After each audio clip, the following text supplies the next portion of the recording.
retornando aqui à nossa gravação. Então, 42 meses são 3 anos e meio. Leia o versículo para nós, por favor, pastor. Boa. Ela abriu a boca para blasfemar contra Deus e amaldiçoar o seu nome e o seu tabernáculo, os que habitam nos céus. Olha que característica interessante, né? O propósito dela é falar coisas blasfêmias contra Deus e contra tudo que é sagrado. E contra aqueles que habitam no céu. Quem é que faz isso? É o oponente. Então, perceba como o anticristo, o falso profeta ou a besta, além de tudo, ela é curada. Essa força sobrenatural que vem do dragão traz admiração no mundo, e ele fala palavras de blasfêmias contra Deus e contra tudo que é sagrado. E, versículo 7. Foi-lhe dado poder para guerrear contra os santos e vencê-los. Foi-lhe dada autoridade sobre toda tribo, povo, língua e nação.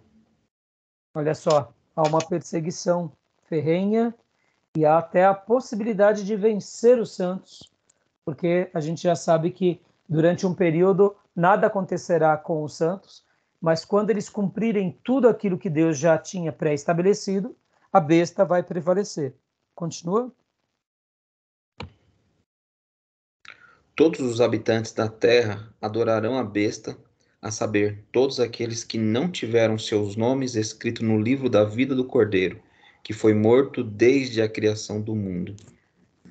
Olha só, aqui mais uma vez, irmãos, os lavados e remidos não adoram, mas quem não está escrito, adora. Lembra que eu falei nas aulas anteriores que o mundo era religioso, o mundo era voltado às religiões? E vai ser místico, tá aí, ó. E não só será místico, mas será místico, anti-sagrado, anti-Deus, anti-eterno e repleto de louvores a Satanás. Conscientemente. Fica mais claro aqui, irmãos, o porquê Deus derrama o seu juízo nessa geração? Na história da humanidade, irmãos, as pessoas sempre fizeram as suas maldades e as suas atrocidades, adorando os seus deuses, mas esperando que esses deuses os abençoassem. E tendo nesses deuses figuras boas, como Deus de providência, Deus de proteção, Deus de prosperidade, de abundância, de zelo. Ou seja, mesmo que fosse um culto idólatra e errado, a figura do sagrado para eles não era de um sagrado pervertido, não era de um sagrado ante o eterno, ante as virtudes bondosas. Mas essa geração é uma geração que adora a besta, que adora o dragão e que vai contra tudo aquilo que é sagrado, tudo que é ético, tudo que é bom, tudo que é moral. Por isso que há uma condenação, por isso que há uma entrega da própria vida desses habitantes que querem assim viver, como se Deus falasse assim, então vocês vão viver segundo as suas próprias paixões, desejos, inclinações, e por essa razão o próprio Deus, mais cedo ou mais tarde, vai derramar sobre eles a sua ira. É forte isso, não, irmãos? Pode continuar, pastor, por favor. Se alguém há de ir para o cativeiro irá.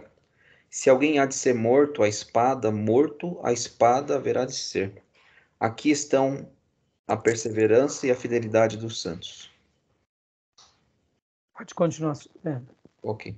Então vi outra besta que saía da terra, com 2 chifres, como o cordeiro, mas que falava como o dragão. Olha, a primeira besta sai do mar. Lembra que eu tinha dito? Mar representa, segundo alguns teólogos, nações. Ela tinha 10 chifres e 7 cabeças. Agora vem uma outra besta, que tem 2 chifres semelhantes a de um cordeiro, mas fala como o dragão. Deixa eu fazer uma pergunta aqui para vocês, irmãos. Nas escrituras, chifres significa o quê? O que vocês acham? São reinos, né? Ou poderes, né? Autoridade. Autoridade, exatamente. A expressão chifres, tanto no Velho Testamento quanto no Novo Testamento, para a nossa cultura, chifre representa o quê? Corno. O capiroto. Ou capiroto ou popularmente Cornélio, né? Fulano é Cornélio ou Cornélio, né? Geralmente, para nós, chifre é algo assim. Mas lembra nos Vikings, aquele povo bárbaro, eles tinham capacetes, eles tinham... E geralmente eles tinham chifres, não era? Porque no reino animal, um animal que tem chifres, ele é mais poderoso. Pode ver que um touro que é vencedor, ele tem chifres. Porque ele golpeia os seus oponentes. Então ele mata. Então o chifre na antiguidade era um sinal de poder. Por isso que de forma mitológica o diabo tem chifres. Aí eu pergunto, há alguma menção na Bíblia que ele tem chifres? Não. Isso é uma figura mitológica, irmãos. Porque é um ser poderoso. Imagina, né? Um chifre é algo que dá aquele ser intensidade, dá força, né? Mas representa isso. Tudo bem até aí? Então, a primeira besta que emerge do mar, ela tem 10 chifres e 7 cabeças. A segunda besta tem 2 chifres, semelhante aos de cordeiro. Olha que interessante, irmãos. Todas elas têm chifre. Eu me lembro que eu fiz o seminário, eu me formei em 93. E logo depois que surgiu o mercado comum europeu, nasceu o euro, muitas pessoas diziam, tá vendo, ó, já é um sinal da união mundial de países poderosos que tem a ver aqui com esses chifres. Pode ver que tem várias cabeças. A gente tem visto agora que possivelmente o mundo entre no efeito oposto, né? Talvez muitas coisas deixem de existir. Não sei se vocês têm acompanhado os noticiários, mas podem ver que os países agora eles estão mais isolados. Estão se preocupando mais com os problemas deles. O mercado europeu, a própria moeda do euro e tantas outras coisas, né, tem abalado um pouco a economia mundial e tem abalado. Mas assim, por que eu estou falando isso? Muitas vezes, quando a gente faz uma leitura de um texto, lembra quando eu disse para vocês nas aulas passadas que a gente pinta um quadro e a gente diz que o quadro significa, esse é o problema. Quando acontece alguma história mundial, a gente fala, olha aí, ó, é a besta. Olha aí, ó, são as cabeças e os chifres da besta. E o problema de encher e enxertar com a nossa história contemporânea e interpretar o que a Bíblia está dizendo é esse. Eu não sei se vocês também lembram, o Gorbachev tinha uma mancha na testa, lembra? Não? Depois peguem vídeos do Gorbachev, ele tinha um sinal na testa.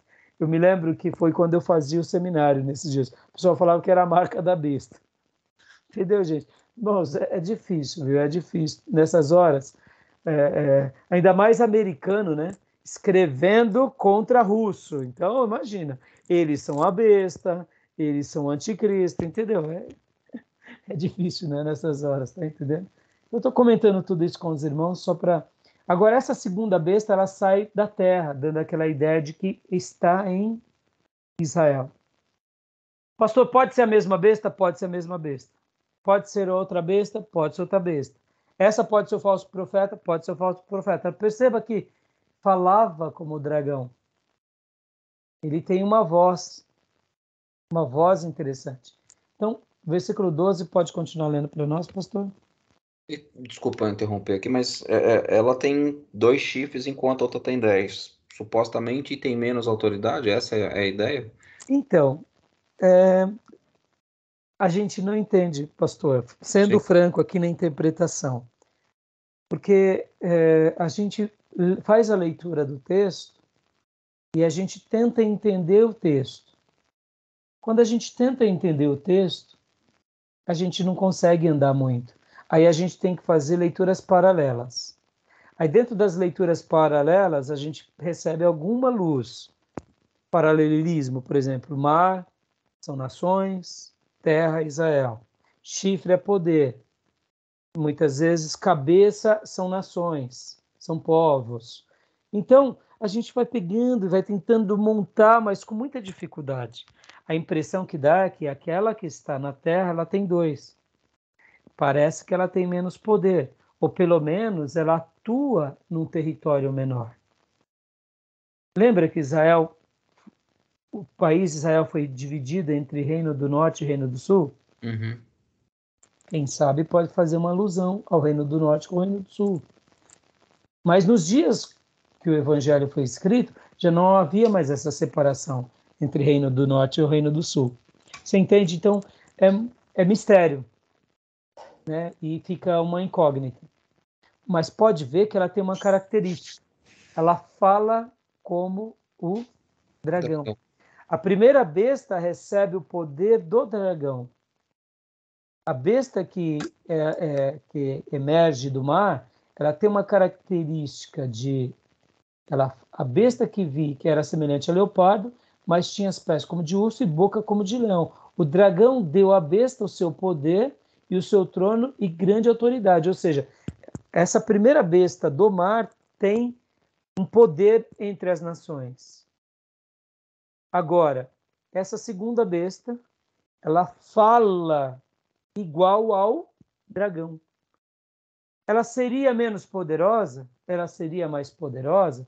Ela teria mais atuação em palavras? Ou ela teria mais presença? Entendeu? É por isso que muitos vão achar que essa segunda besta é o falso profeta, porque ela fala como o dragão. Entendeu? Beleza? Pode continuar. Beleza. Exercia toda a autoridade da primeira besta, e em nome dela, e fazia a terra e seus habitantes adorarem a primeira besta, cujo ferimento mortal havia sido curado. Olha que interessante. Ferimento mortal foi curado.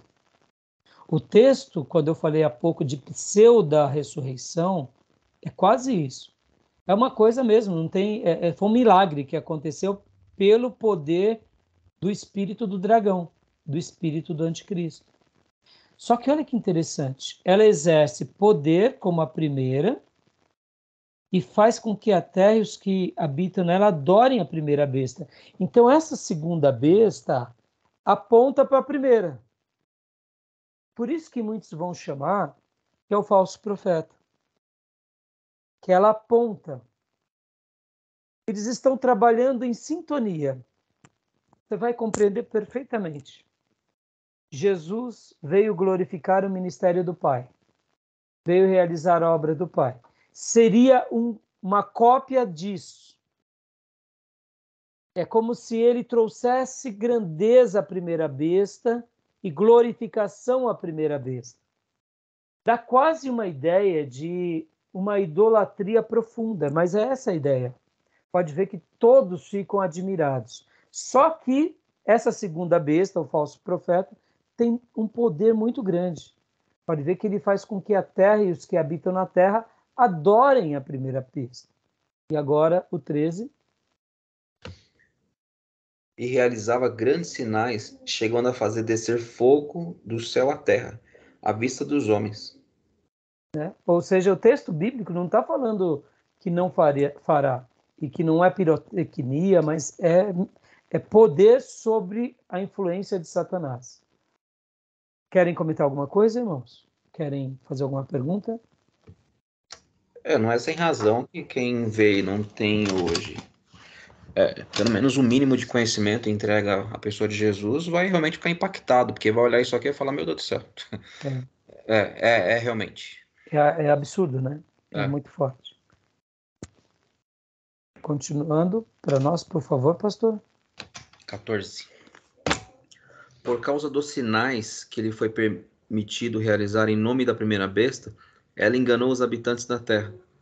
Ordenou-lhes que fizesse uma imagem em honra à besta que fora ferida pela espada e contudo revivera.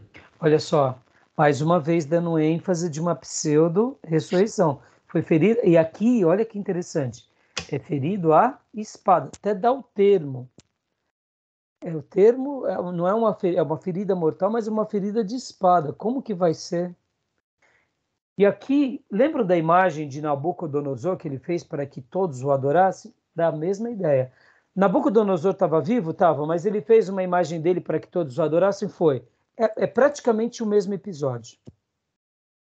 Né? E olha, o texto é tão contundente que fala sobre todos os habitantes da terra. Agora lembre, irmãos, João estava escrevendo isso no ano 100. Ele sabia que o planeta era gigante, mas ele está dizendo o seguinte, que esse acontecimento envolverá o planeta. A revelação foi clara. As palavras são contundentes. É os habitantes de toda a terra, não é Israel. É o planeta. Interessante, né? Pode continuar, pastor. Quem tiver dúvida, irmãos, vão parando, porque esse é um texto muito complicado, tá? 15. Foi-lhe dado poder para dar fôlego à imagem da primeira besta, de modo que ela podia falar e fazer que fossem mortos todos os que se recusassem a adorar a imagem. Irmãos, aqui também, muitos pastores, com o advento da televisão, falavam que a televisão era uma obra da besta. Não deixa de ser, né? Pastor Russell Shedd fala assim que ela é preta porque ela tem já ela é um tipo do inferno. Ela é toda preta porque é um tipo do inferno. O Dr. Russell Shedd falava isso enquanto vivo. E não estava errado, não. Mas a gente sabe que aqui o texto fala que é uma imagem que recebe vida. Como que vai ser isso? Meus irmãos, eu não sei. Será robô? Eu não sei.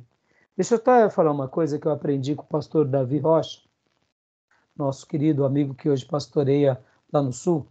Enquanto eu fazia seminário, eu me formei, logo na sequência o pastor Davi Rocha foi fazer seminário. E um dia ele chegou todo empolgado, porque lembram da primeira clonagem, a Dolly, a primeira clonagem viva, pelo menos que deu certo, né? A ovelhinha Dolly. Logo depois daqueles dias, no seminário Metodista Livre, os pastores que falavam sobre escatologia e outras matérias começaram a cogitar a possibilidade do anticristo ser criado em laboratório. Aí eu pergunto para vocês, pode ser? Pode ser. Nada impede. Nada impede. Naqueles dias eu disse para o Davi, mas será, Davi? Eu falei, puxa vida, interessante, eu nunca tinha pensado nisso. Mas pode ser. Clonagem humana, um ser humano mais saudável, mais longevo, com menos problemas. Irmãos, a ciência está aí. Pode ver que nossa geração e a dos nossos pais, por causa da ciência, já está vivendo 20, 30 anos a mais. Hoje é comum uma pessoa viver 20 anos a mais. O advento dos remédios, dos antibióticos, das vacinas, a questão da descoberta científica do que é melhor para a vida. Pode ver, mudou muita coisa. Não? Essa questão, muitas vezes, que a gente está sofrendo na economia com relação à aposentadoria, um dos pontos cruciais é porque a nossa geração vai viver mais. Então, como que a previdência de um país vai poder ficar pagando a aposentadoria, sendo que eles calcularam que a nossa geração, por exemplo, viveria menos? Pode ver que antigamente não se vivia, eram raras pessoas que viviam acima dos 70 anos. Hoje, uma pessoa que faz 70 anos, a gente fala que é um menino, né? 50. Menino.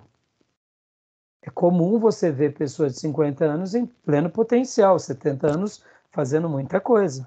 É comum hoje em dia. Né? Desculpa aqui, ontem eu corri 2 quilômetros. Pouquinho. Eu corria 10, estou fora de forma. Louca, Mas sou um menino.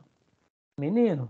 Estou precisando voltar à minha performance atlética. Não tô na minha... Só foi 2, antes era 10. Mas estou me aquecendo de novo. Mas assim, por que eu estou falando isso? A gente vê que hoje a ciência, as descobertas tecnológicas... Então, será que o anticristo pode ser um X-Men? Não sei. Fica aí uma dúvida, né? Fica uma dúvida. O pastor Davi falava isso para mim na década de 90, né? 30 anos se passaram. E aí, pastor? Olha, pode ser. Pode ser. Muita coisa está mudando, né? Muita coisa está mudando. E essa figura da besta aí? Pode ser um robô? Pode ser um ser de inteligência artificial? Pode ser? Por que não? Alexa. Alexa, né? Vocês viram uma reportagem do Elon Musk falando sobre inteligência artificial? Já viram isso, não? Não. Não? Procurem depois no YouTube. É um vídeo pequeno. Trabalhando pesado em cima disso aí. Hã? Ele está investindo pesado em cima disso aí. Ele está investindo pesado e ele, numa entrevista, ele fala que os governos do mundo precisam se atentar a isso, porque isso é mais perigoso do que tudo que já existiu no planeta. Inteligência artificial.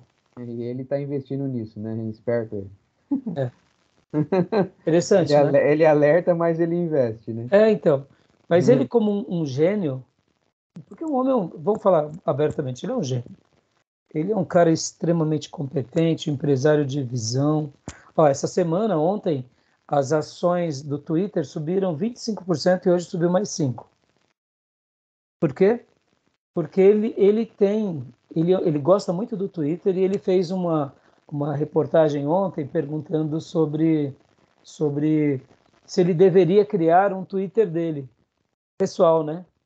E aí eu não sei o que resultado deu a pesquisa, e aí ele resolveu então comprar as ações da Twitter e subiram 25% ontem, e aí hoje ele já foi nomeado como parte do conselho do Twitter, e aí subiu mais 5%, 30% de um dia para o outro. Que loucura, né? E ele é um cara que twitta muito. Mas olha só que interessante, mesmo ele com toda a sua engenhosidade, eu não sei se vocês sabem disso, aqui é uma curiosidade, tem um desses hackers aí, que acompanha a vida dele e sabe onde ele está o tempo todo. Sabia disso? Ele, tipo assim, porque hoje, o advento da internet e tudo, esses moleques aí, esses hackers, eles conseguem descobrir onde estão esses executivos em qualquer lugar. E o próprio Elon Musk chegou para esse garoto e falou assim, olha, quanto você quer para parar de me perseguir? Tipo assim, né? Porque ele sabe onde o Elon Musk está, em qualquer lugar do planeta. Então, querendo ou não, ele se sente vulnerável, né? E aí esse menino falou, não, eu não quero, porque ele criou um sistema de busca que nem o Elon Musk conseguiu decifrar. E foi alguma coisa assim, viu, meus irmãos? Eu não acompanho isso a fundo, mas eu vi essa reportagem. E aí ele disse, não, eu quero trabalhar com você, eu quero estagiar com você, eu quero... Deve ser outro gênio desses daí também, entendeu? Bom, esse menino, ele disse, não, mas só o que eu ganho de twittar onde você está, eu já ganho mais do que você está me propondo. Porque pensa, irmãos, quanto que vale a segurança de um Elon Musk, entendeu? De um Joe Biden. Então, olha que mundo a gente está vivendo hoje, né? Que loucura, né, irmãos? Por que eu estou falando tudo isso, irmãos? Inteligência artificial. Quanto que vale a inteligência artificial? A besta e a imagem dela que fala e que ordena a adoração pode ser inteligência artificial? Olha lá.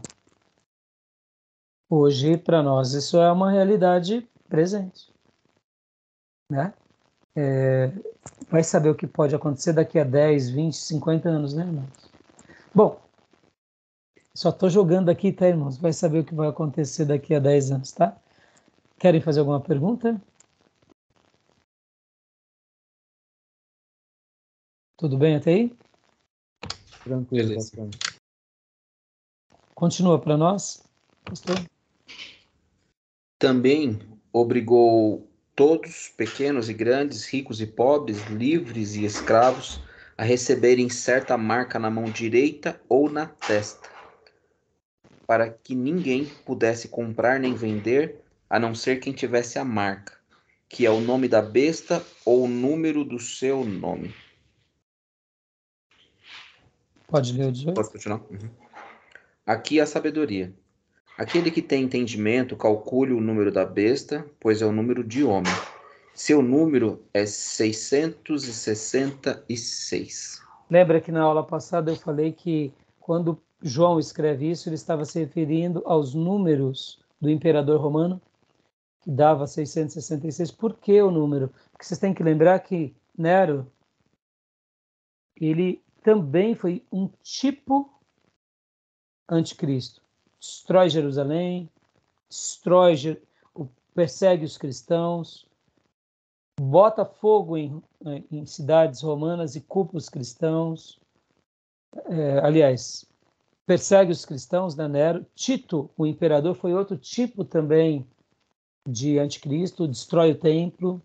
Domiciliano, que era o imperador nos dias também do próprio apóstolo João, inclusive é quem condena João para ir para a ilha de Patmos. Ou seja, eles viam que na figura do próprio imperador romano, eles viam a besta. Tanto é que Domiciliano, ele passou a ser considerado Senhor e Deus. Ele criou um decreto que ele era Senhor e Deus. Ele não era só o Senhor. Porque toda vez que o imperador romano perguntava para um cristão quem é o Senhor, eles diziam que é Cristo o Senhor. E aí eram mortos, jogados nas arenas, etc. e tal. Então ele, para impor que ele era não só o Senhor absoluto, porque, irmãos, vocês têm que... Uma outra coisa super interessante. Olha que interessante. Deixa eu falar duas coisas aqui.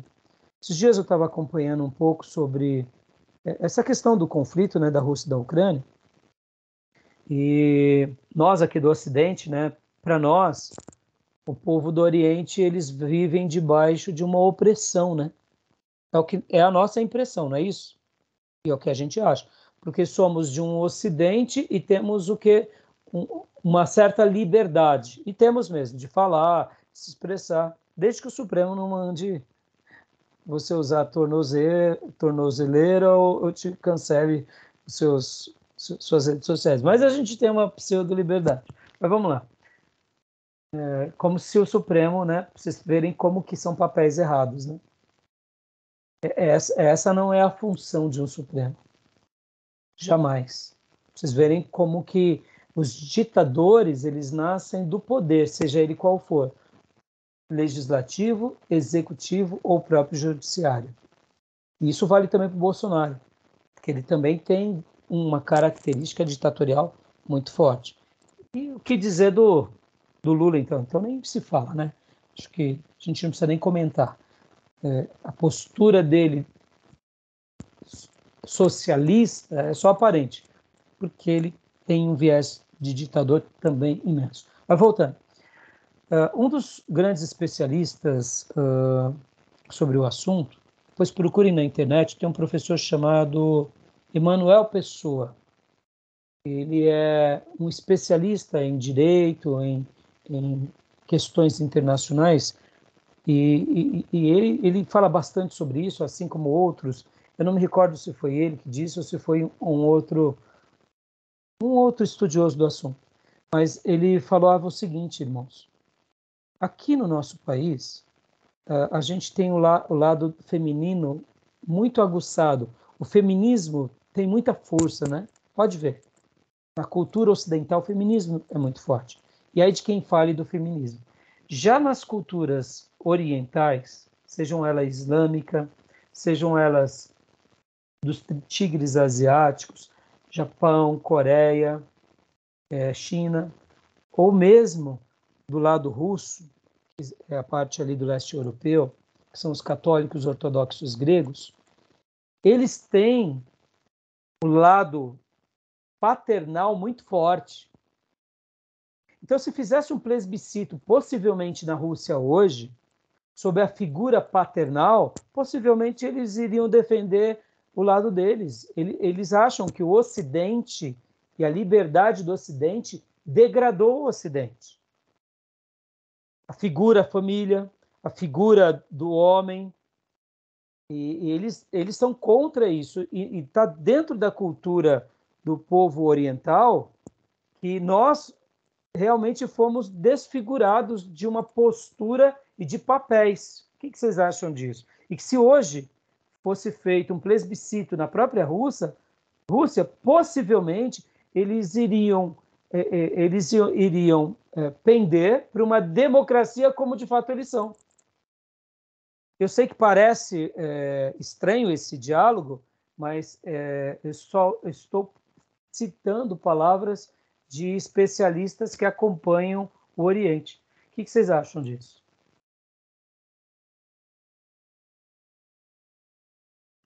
É isso mesmo. Isso quer falar, não pesa nada, ao contrário do que o senhor falou, é a realidade lá. Porque quando a gente olha para o Putin, parece que ele é um ditador crônico, né? Mas faz parte da cultura deles, esse lado... porque aqui a gente é democracia, lá é uma autocracia. A autocracia faz parte do costume deles desde o Império Bizantino. É literalmente, a China não é um império, é uma democracia, mas é uma democracia autocrática. Mesma coisa. Muitas vezes você chega para um chinês, eles, é claro, irmãos, com as suas ressalvas, não é todo mundo que pensa assim, tá? Mas tá dentro, pode ver que eles não têm tanto conflitos de papéis lá no Oriente. Agora eu pergunto, aqui no Ocidente, há uma banalização dos papéis? Há uma desfiguração da nossa cultura, do papel macho, papel fêmea, no sentido não do macho pelo macho, mas do homem, da mulher, dos filhos? O que vocês acham? Essa pseudo-liberdade não virou uma certa libertinagem também? O que vocês acham disso? E tá indo pro outro extremo, inclusive, né? Na verdade, a figura masculina hoje, se você fala que você é homem, é perigoso você ser taxado de tudo. Deturpando, é o que eu quero dizer, né? A imagem masculina. Pelo menos é a visão que eu tenho. Irmãos, querem comentar alguma coisa? Eu lembro de uma mulher, se eu não me engano, ela era vereadora, não vou me recordar do nome dela, mas ela deu uma entrevista cuja repórter fez uma pergunta se ela deveria, né, ela, por ser política e ser uma pessoa pública, se ela concordava com a submissão da mulher ao marido e tal, por ela ser uma cristã. Cara, isso deu uma polêmica danada, porque ela foi crente ali, e ela falou que diante de Deus, sim, era uma... Tentou dar ali umas voltas, Explicação, né? assim, para que a fala não fosse muito pesada, assim, no nosso ambiente, né, que no nosso Brasil, assim, né, devo dizer. Mas foi polemizada, meu Deus do céu, Agora, olha que por causa interessante, disso, né? né? Você vê, Edil, é um assunto que deveria ser tratado com respeito de opiniões. Ela, por ter argumentado uma Exatamente, coisa que as pessoas não querem ouvir, cria uma polêmica e vira uma briga. Aí, se exatamente. você vai comentar sobre alguma situação, por exemplo, de ideologia de gênero, você vira um demônio, você tem que aceitar o que eles dizem. Olha que loucura, né? É nisso que o povo oriental, eles, quando fazem as suas críticas ao Ocidente, eles não estão errados. Em nome da nossa liberdade, nós viramos uma libertinagem em nome da liberdade. A gente não pode debater com respeito. Ora, se você é uma pessoa conservadora, você se torna retrógrada. Se você é uma pessoa que zela pela família, você é um demônio. Você não é uma pessoa esclarecida. Olha só que loucura, né? Então, assim, eu só fiz questão de tocar nesse assunto para remeter à ideia do que acontecia, inclusive, nos dias da Roma Antiga. A Roma Antiga, a figura do pai era muito importante. Era o pater família. Então, pode ver que as culturas mais milenares, elas preservam o ancião e também a anciã. Entre os japoneses, irmãos, tem uma festa muito linda que eles fazem celebrando os seus anciões, o homem e a mulher. Mas eles têm esse respeito pelos anciãos. Pode ver. Isso é lindo, né? Então, bom, bola para frente. Beleza? Quer comentar mais alguma coisa, irmãos, Felipe? Não, senão o assunto vai embora. Pode Tá bom. prosseguir. Você. Esse é um assunto, né? E aqui, então, o texto estava se tratando principalmente da figura dos imperadores, e em especial Domiciliano, tá bom? Que eram alguém dos dias do apóstolo João. Bom, irmãos, sobre esse assunto, eu fiz questão de ler esse texto porque na semana passada a gente não tinha lido. Eu acho que ele é bem esclarecedor, ele traz algumas luzes para nós. Agora, vamos passar, vou gastar pouco tempo sobre o milênio. Vamos lá para o milênio. Ah, pastor, mas pouco tempo? Pouco tempo porque tem muita coisa sobre o milênio. E já que tem muita coisa sobre o milênio, eu vou esperar a gente chegar no milênio para a gente trabalhar nele. Tá bom, meus irmãos? Vou esperar chegar lá no milênio para a gente tocar nos assuntos, porque, olha, só assim para a gente compreendê-lo melhor. Eu convido vocês a pegarem a Bíblia dos irmãos, Bíblia não, o livro do Gruden agora, meus irmãos. O livro do Gruden. Quero fazer uma pincelada sobre o milênio. A gente já trabalhou um pouco, vocês leram o livro do Erickson, que ele trabalha bastante sobre o milênio. Já mencionamos aqui algumas linhas do milênio, já trabalhamos sobre aquelas ideias, já passamos o material para vocês ouvirem, né? Então, temos aí os pré-milenismo, pré-tribulacionismo, amilenismo, pós-milenismo. São as correntes, né, que a gente aprende e muitas outras que derivam-se delas. Mas eu quero agora me concentrar em algumas porções com vocês que tratam sobre o milênio. Porque logo depois do milênio a gente vai para Nova Jerusalém. Eu vou fazer o caminho inverso, tá bom? Vamos ver se vai dar tempo hoje a gente concluir esses dois assuntos. Abram os livros do Gruden de vocês na página 962. Página 962.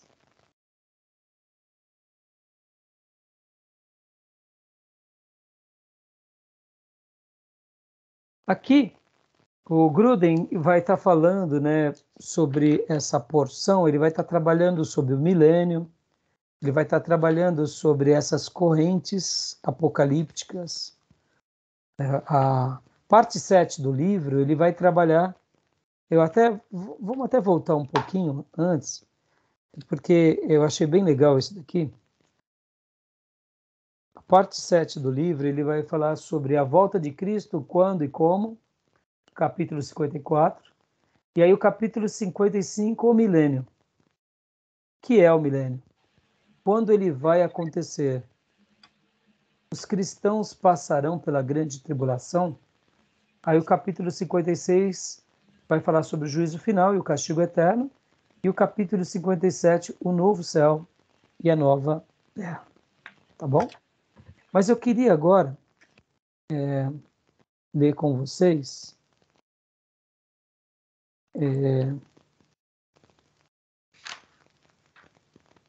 antes de lermos aqui a parte do 962, da página 962, vamos voltar um pouquinho, irmãos, só para a gente dar uma pincelada. Pastor, eu estou te vendo em de duas formas aqui. Tá tudo bem aí? Tá sem som, tá sem som.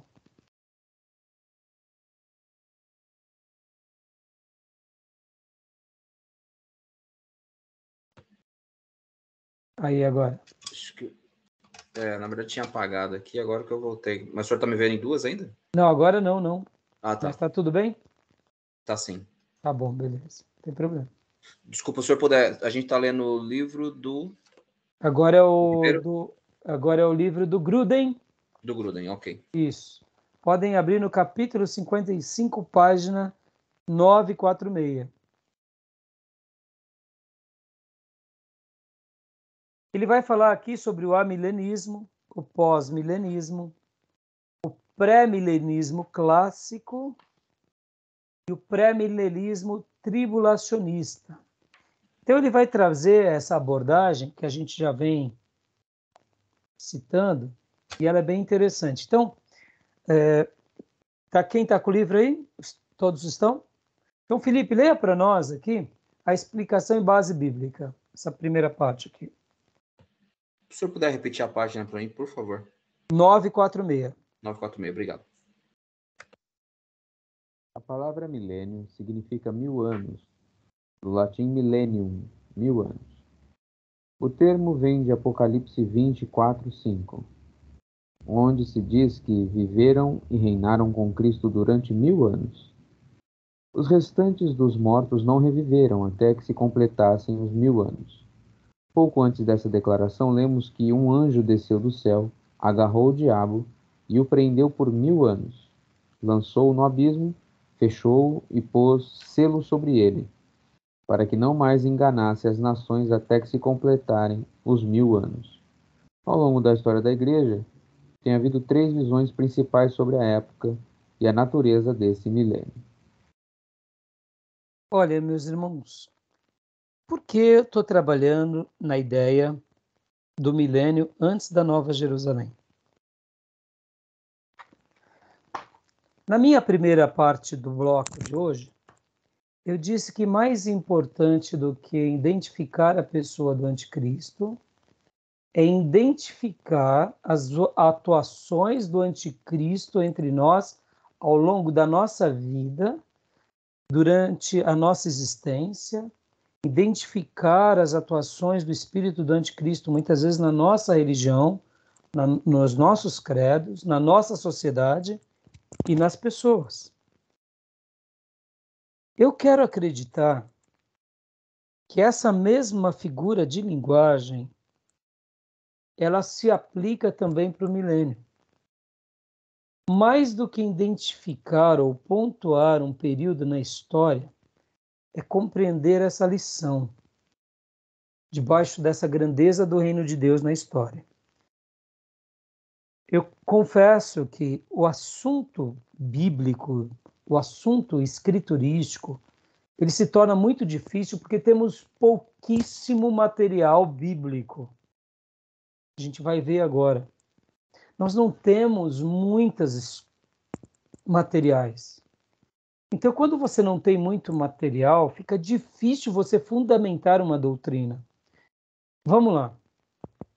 A doutrina do arrebatamento da igreja. Você tem várias citações. A doutrina da tribulação. Você tem várias situações. A aparição do anticristo. Você tem várias. O espírito do anticristo. Você tem várias. O assunto do advento, da volta de Cristo. Então, quer dizer, existem menções escandalosas sobre. O milênio não é assim. E, para piorar, Nova Jerusalém também não é assim. Por que eu digo para piorar? Porque a Nova Jerusalém, na nossa cabeça, é a cidade que desce do céu, segundo o quadro pré-tribulacionista, pintando o quadro pré-tribulacionista, deixa eu até colocar aqui para vocês aquele slide lá, aquele desenho. Deixa eu mostrar aqui. Plano de Deus através dos séculos. Olha só. Segundo esse mapa clássico,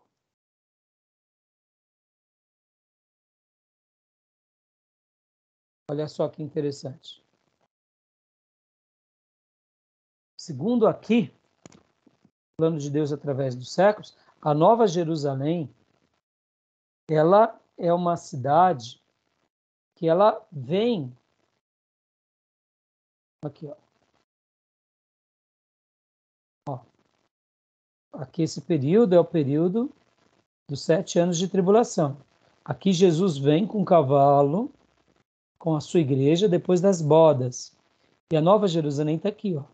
Ela desce do céu logo depois em que Jesus vai julgar as nações, vai mandar Satanás para o lago de fogo e enxofre. Olha aqui, o lago de fogo e enxofre, tá vendo?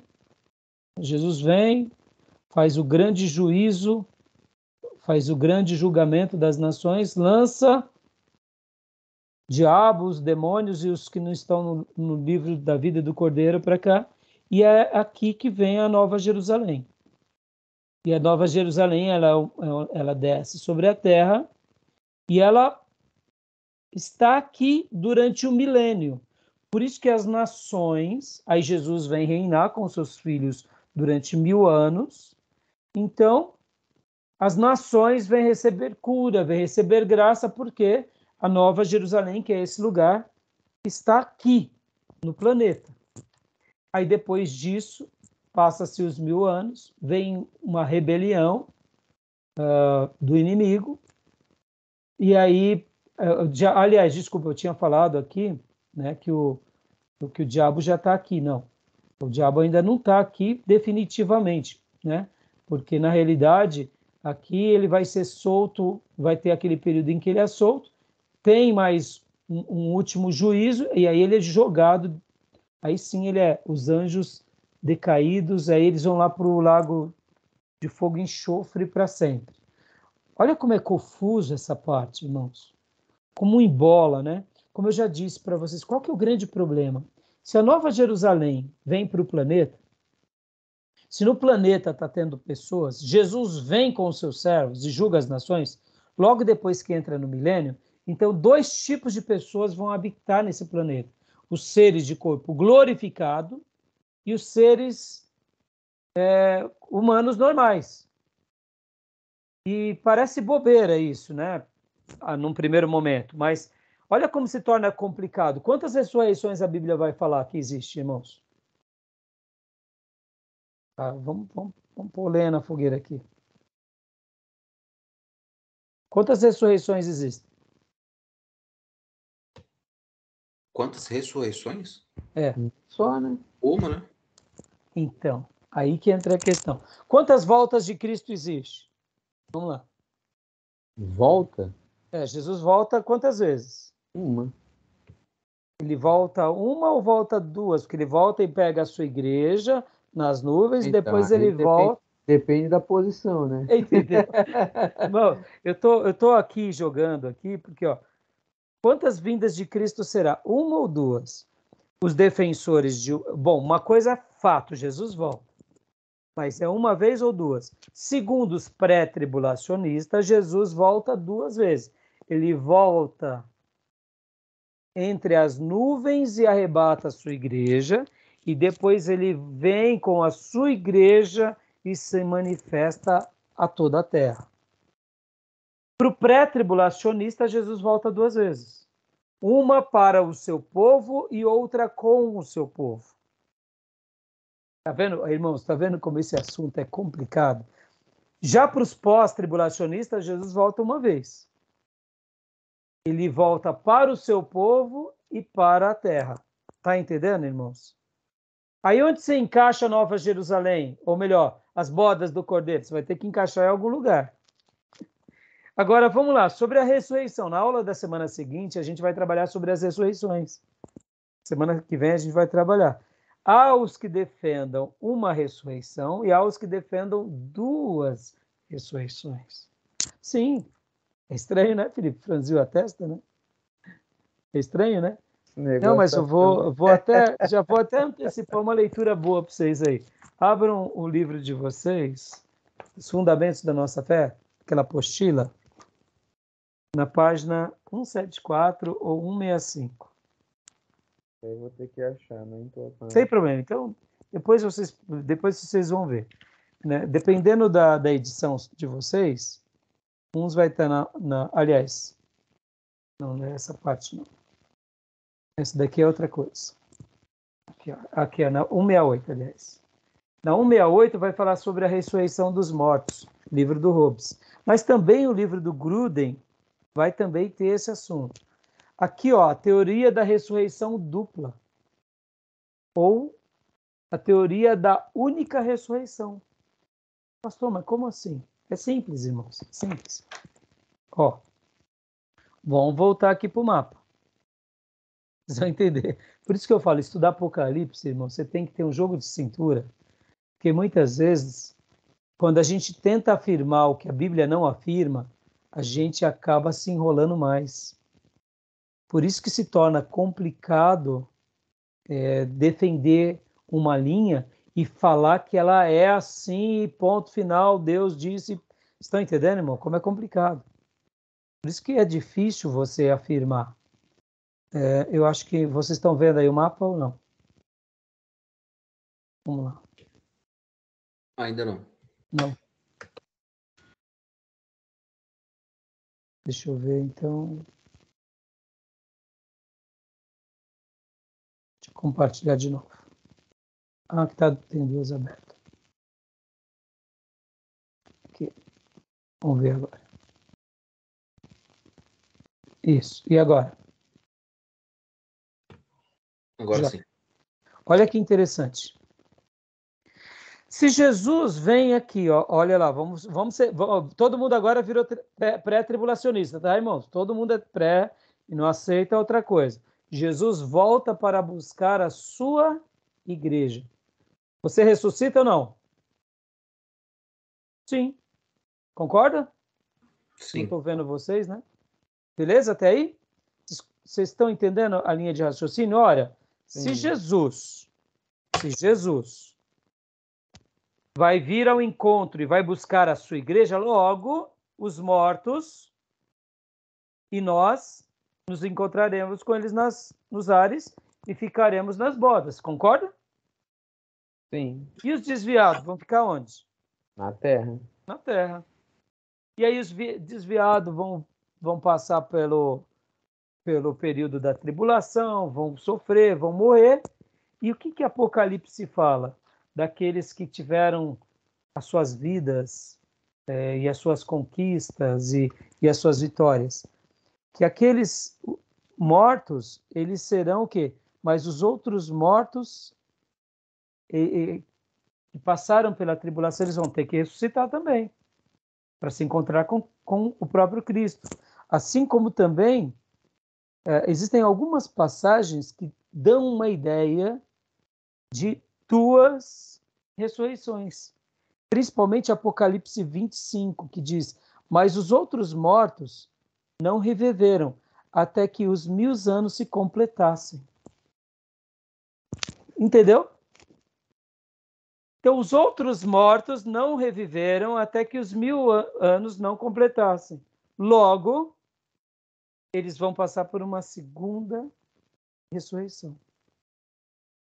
Então, vão ter os que defendem duas ressurreições e os que defendem uma só ressurreição. O importante é ressuscitar, né? Então, Para a vida. Jesus vai voltar? Ele vai voltar, aleluia, glória a Deus. Os mortos ressuscitarão? Eles ressuscitarão. Vocês entendem, irmãos? Porque muitas vezes pintar um quadro é complicado. Você tem que encaixar eles em algum lugar. Mas é aí onde entra os mistérios, né? E a mesma coisa dos julgamentos finais. Lembra o julgamento do trono branco, o julgamento de Cristo, do tribunal de Cristo, lembra? Quantos julgamentos são? É um só? São dois. Entendeu? Quantas batalhas finais são? É de Gog e Magog do Armagedon? Ou as duas são a mesma coisa? Não podem ser a mesma história sendo contada de várias formas? Pode, irmão. Pode. A volta de Cristo não pode ser a uma só volta sendo contada de várias? Pode. A ressurreição não pode ser uma só ressurreição sendo contada de várias formas? Pode. Os julgamentos não pode ser um só julgamento sendo contado de várias óticas? Pode. As batalhas finais não pode ser a mesma batalha final sendo contada de várias formas? Pode. Pode. Entendeu? Por isso que entrar no milênio e na Nova Jerusalém pode ser também a mesma história sendo observada de várias formas. Se torna um pouco mais fácil e compreensível essa leitura. Tudo bem até aí, irmãos? Deu para entender ou não? Piorou? Gil, pastor Johnny? Deu sim. Deu? Ok, Eu estou tentando tirar os caroços de angu, irmãos, porque, percebam, irmãos, é lindo o plano de Deus através dos séculos. Mas se torna difícil, porque muitas vezes a gente tenta dizer o que o texto não está deixando claro. Por exemplo, irmão, as duas batalhas. Aqui aqui é o Armagedon e aqui é Gog e Magog. Ora, não pode ser Gog e Magog e o Armagedon uma só? Pode. Jesus voltando aqui, Jesus não pode voltar em qualquer momento antes? Pode. É esse tipo de leitura que eu acho que a gente precisa ter também. Eu quero acreditar que quando a gente tem essa leitura, a gente está aberto a qualquer tipo de situação. Se Jesus voltar agora, se ele voltar daqui depois da tribulação, outro tipo de leitura, irmãos, as 7 taças, as 7 trombetas, os 7 cálices, eles virão nos 7 anos finais ou eles já estão acontecendo na história da igreja e foram formas diferentes em que o escritor bíblico apenas profetizou? Estão entendendo, irmãos? Vou além, hein? Agora eu vou falar uma coisa para chocar vocês. Tivemos anticristo na história do cristianismo a granel ou não? Já tivemos muitos anticristos, né? Ou não? Um monte. Sim, um monte. Agora o pastor Rai vai dar uma viajada aqui, tá? Os pentecostais não têm o direito de viajar, pintar quadro, pôr lugar. Não tem? Deixa eu viajar também. Então me dá o direito, tá? Hipoteticamente, o anticristo, será que ele vai ser uma pessoa ou será que eles serão um conglomerado de pessoas, de religiões ao longo da história da igreja? Eu, particularmente, acredito que será uma pessoa, tá, irmãos? Já estou antecipando.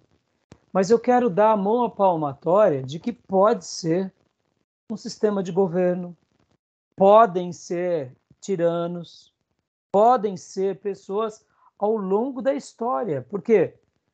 Porque o imperador Nero foi um tipo do anticristo, Herodes foi um tipo do anticristo, Tito foi um tipo do anticristo, Domiciliano foi um tipo do anticristo. Um sistema corrupto e maligno é um tipo de anticristo?